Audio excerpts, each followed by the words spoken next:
major win for free speech, especially for conservative voices on college campuses. Last year, a Turning Point chapter at University of New Mexico invited me to speak on their college campus about the gender ideology movement.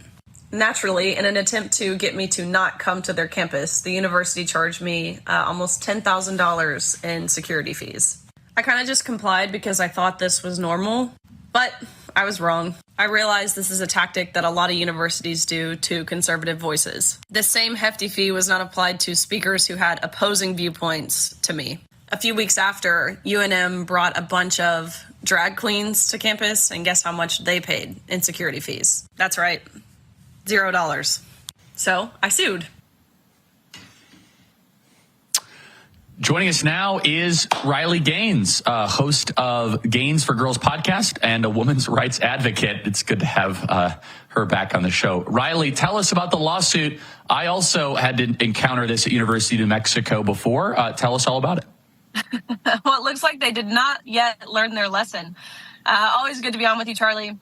Yeah, last year I went to University of New Mexico, and they stuck a $10,000 security fee on me, which I thought this was hefty at the time, but of course, being young, being new to the space, maybe this was normal. I didn't really know. Didn't pay it. Didn't feel right.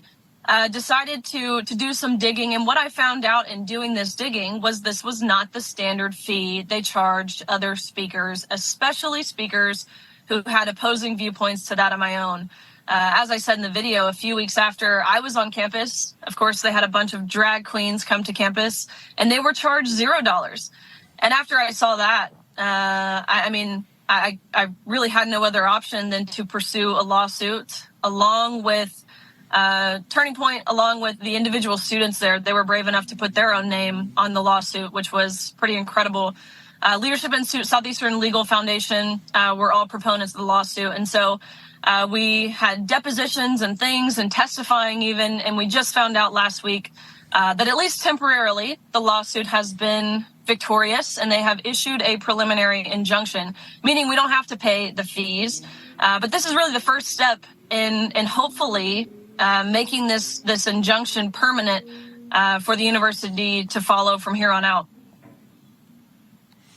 Yeah, and again, the idea of freedom of speech on campus only applies to left-wing groups, and this is from a Herbert Marcuse belief of repressive tolerance. You can say whatever you want. The protesters have tons of rights, but if you as a conservative want to talk about biological reality or no men and women sports, then you're not allowed to do that. It's interesting. I spoke at University of New Mexico back in November of 2022.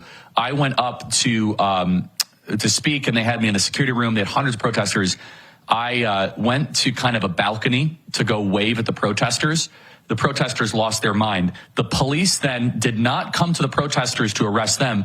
They came to me and threatened me with arrest for incitement. Just to give you an idea of how these college campuses are rigged.